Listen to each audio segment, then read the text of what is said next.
Welcome to Opinion Journal. I'm Mary Kissel. The bombing of the Boston Marathon on Monday has reminded America that the war on terror is still very much alive. At last count, 3 people have died, many are severely injured, and more than 140 wounded. Editorial board member Matt Kaminsky is joining me now. Matt, our editorial this morning suggested that this might be a wake-up call for, as we dubbed it, the anti-terror left. What do you make of that? Well, I think it's obviously a sort of a nightmare scenario come true. I mean, we've worried about this since 9/11. Clearly, it's been a problem in open Western cities, in Paris, in London, in the 90s and the 80s as well. We have open spaces, we have places where people gather, and they're just very tempting targets. They're very vulnerable.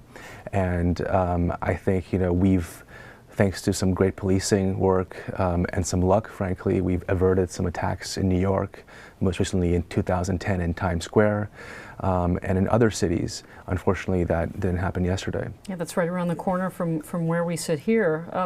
How have other countries dealt with attacks like this in public spaces? For example, Britain during the IRA bombings. Sure. I mean, I think both. I mean, London has a very aggressive policing and surveillance system in place with closed caption television cameras all over the city, cover virtually every part of it.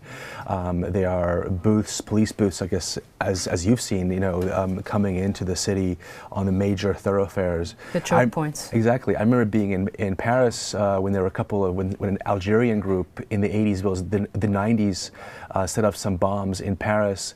The police had checkpoints on every street corner almost, and certainly in the metros. They closed all the trash bins.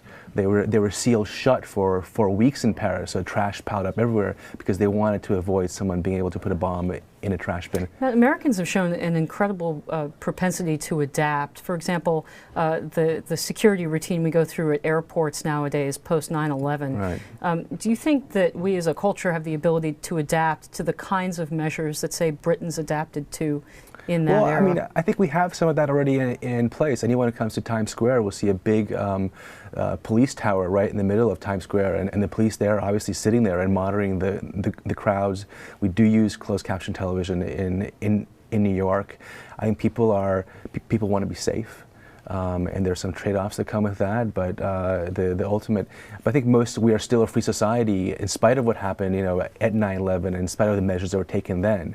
And I think we have to wait and see, what really happened here, what the lapses were, and take the lessons from that, even as the police and the FBI investigate and try and see who did this. Well, it certainly says something about the character of the American people that you saw so many people rushing towards those bomb blasts. Editorial board member Matt Kaminsky, thanks so much for being with us. Thank you.